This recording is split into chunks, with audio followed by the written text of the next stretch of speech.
Mark. I'm the producer for Rusty Hearts Perfect World Entertainment. I'm going to show you Rusty Hearts right now. Rusty Hearts is, at its core, it's a dungeon-crawling, hack-and-slash MMORPG. That means you can get in with a party of friends, party of up to 4 people, crawl through the dungeons, collect a bunch of loot, fight against some epic bosses, level up your characters, learn skills, all this different great stuff with a heavy, heavy emphasis on action. So there's no grind. You're never mindlessly grinding through the game. You're always on a quest, whether it's collection, story, anything like that. You're always doing something, leveling up your character. It's a great game, all about the action, and we'll jump right in and I'll show you some. Alright, great.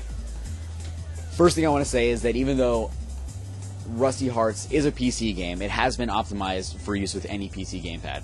So we have an Xbox 360 controller here. If you have a Logitech controller, any controller you have, plug right in, you can use it. The default controls are with the keyboard. And with that, it's not your standard keyboard and mouse WASD setup. Definitely built for speed, built for action. So you actually control your character with the arrow keys, and all your attacks and your skills are done with the left hand because you have greater access to more keys with your left hand. So it's definitely built for that. If you're not comfortable with that, all the keys are fully mappable. There's 2 sets, so you can switch back and forth between 2 sets. You can set it up however you like. That's one of the things about customization in the game, which is actually my favorite element of the game, is the customization. So there's the keyboard gameplay customization and the characters too. This isn't your traditional MMORPG where you build a character and you kind of grow them from the ground up. You choose one. At launch we'll have 3 characters, and they all have their own backstory, their own kind of lore they follow, their own way they go through the game, their own skill sets. There's also not classes, but each of the characters brings something different to the table. For example, the girl right here, Angela, she's like an apprentice witch in the game. She's more of like a tank character. She's a little slower. She has a huge weapon that deals a ton of damage. She also has heal spells, and she's the only one that has any sort of ranged attacks. Another character named Tude, he's built for speed, right? Close quarters CQC combat. He has this big claw that he uses where he gets all his power from. So he doesn't do as much damage per her, but he does it much faster. Third character is sort of a combination between the 2 of them. So players are really open to try different play styles too, and they can choose any character they want. They're not tied to it. They can jump in and out between characters and different storylines. So they can do it however they want. So one more thing about customization, we have the character Angela right here. I want to show you a few different like visual customization options. We open up the inventory and the loadout screen. So you have all your equipment. All your equipment here is what goes to the attributes of your character, right? So some are better against like physical damage, holy damage, water, anything like that. Pretty basic gear stuff, and there's gear head to toe.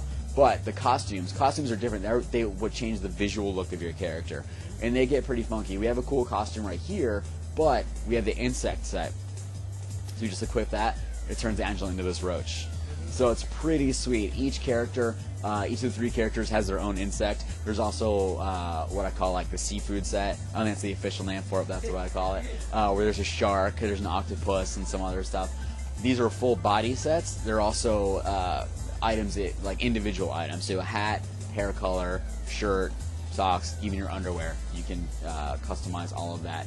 As you're progressing through the game, you're constantly collecting new gear, new items, new costumes. So you're never going to be bored on what you're gonna see on your character. So let's get right into some action, which is the core of the game, right? This is the hub world, which we're in right here. This is where you're going to go. I'm going to change her out to the other one real quick so you get a better view. The hub world is where you get your quest, you complete your quest, talk to your NPCs, forge your items, progress the story, everything like that. But we want to go to a dungeon, which is where the action takes place. So you go into whichever world you're in, you go into the dungeon, according to your quest or whatever you want to do. You select your individual one, difficulty will go hard, and then you jump right in. I'm going to need 2 hands for this, though. Okay. Alright. Good. Now I'm going to use the controller. It's a little more comfortable for me. Some people, especially the hardcore players, are going to love the keyboard. Right? Totally up to you. It doesn't offer any competitive advantage either way. And we'll jump right in. So as soon as you start moving, you start getting attacked by these monsters. These are the skeleton soldiers. Each world has their own like unique set of monsters and of enemies. And as you can see, it's all about skills and it's all about combos. So, there we go. Perfect. So it's about grouping your skills, your shots together. If you look down here, you will see all your skills, which is A through H on the keyboard and the shoulder buttons on the controller. And each character has 2 different sets of them, so you can equip up to 6 skills. You can learn a lot, like, multiple skills, but you can equip up to 12 at a time.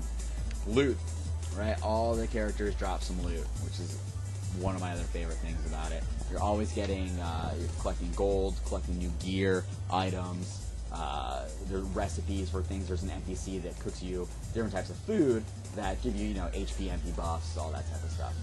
Could you talk a little bit about the crafting system?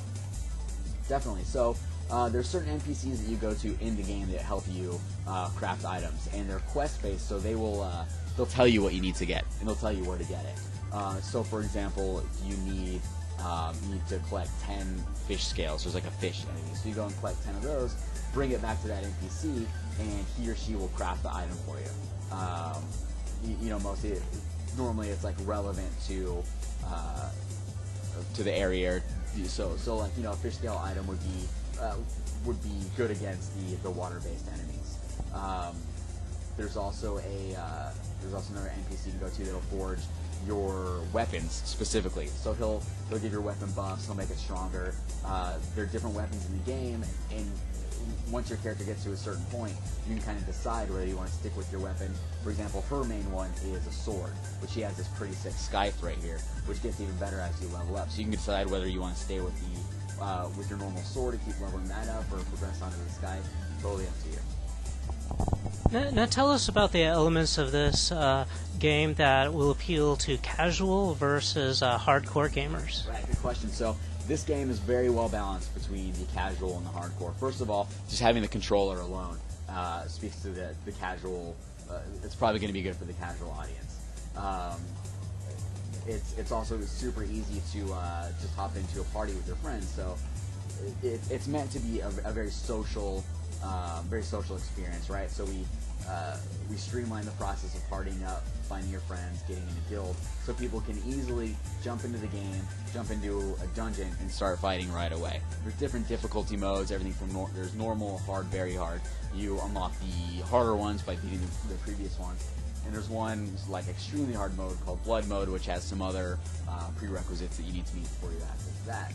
But just to hop in if you just want to get in and play with some friends, very easy to do. Not a huge client download. You definitely don't need like the most up-to-date computer in the world. So it's very easily accessible to anyone who wants to play it. Hardcore gamers, they're gonna love the skills. They're gonna love learning, teaching their character all the different skills, getting the rare costumes, the rare items, and being able to use. I imagine they're going to want to use the keyboard as efficiently as possible. And being able how to learn to do that is really going to be what the hardcore audience is into. And could you speak a moment on when you expect the release to happen? Maybe in what quarter? Right. The closed beta is right now scheduled for July 2011. Based on how that goes, we're going to decide on an open beta release after that. So we don't have a date for the open beta, but closed beta is scheduled to begin in July. Anyone can go to rustyhearts.perfectworld.com and sign up for an account. They'll get an alert when the closed beta is live, and if they have a beta key, they can jump right in. Great. Is there anything else that you would like to show us, or any unique characteristic of the game? Definitely. I'm about to get to it right now, and it's the boss. Each dungeon has their own boss. Unique to that area. So we're going to go into it really quick. Let me beat these guys.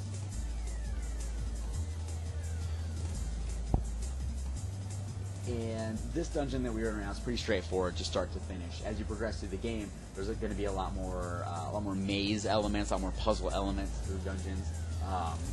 Certain routes you can take, you can get lost. Sometimes you can only go through gates a certain number of times, all that type of stuff. So it gets much more challenging. This is the boss of this dungeon right here, big guy, pretty strong. I think we can take care of them. They'll have their minions. that you can fight. And of course the bosses, once you beat them, tons of EXP. I beat him pretty easily, he's a pretty juiced character. But so, if you can see up here, there's these loot cards. And these are one of the best things that you can pick up throughout the game because there's a little mini game at the end of each dungeon that we're about to see. We get graded. Your grade is based on your style points, which is how effective you use your skills and how many combinations you racked up, and your hit count. So low hit count and high number of style points equals a good grade. So those loot cards that you find in the dungeon are right here. All of these give you something, a small amount of gold or something like that, but these loot cards give you some good gear. Bronze is good, silver is better, gold is best. Somewhere in here there's 4 bronze ones. You can pick. I didn't get a bronze. If I want to, I can try and select it again, spend 500 gold, try again, and I didn't get a bronze one, but it shows you where it all is. Great thing about that is that if you're in a party of, say, 2, 3, or 4 people, everybody sees the same deck. So everybody's trying to get the good one, and you can see what your friend flipped over, and if he got the good one, he gets it, and you don't. So it's pretty cool. At the end of each dungeon, go around, collect all the loot. You can hit the dungeon store, anything that you maybe picked up that you want to sell off, you can just drag it right into the store, get some gold for it. You can repair all your gear, all that kind of normal stuff. You can go, if you have quests to complete, you can go back to the town. You can explore the dungeon again if you have some unfinished business. And that's pretty much the main focus of Rusty Hearts. Well, thank you very much. I really appreciate your time, and looking forward to seeing this release and being a part of the beta. Very nice. I can't wait. Thank you so much.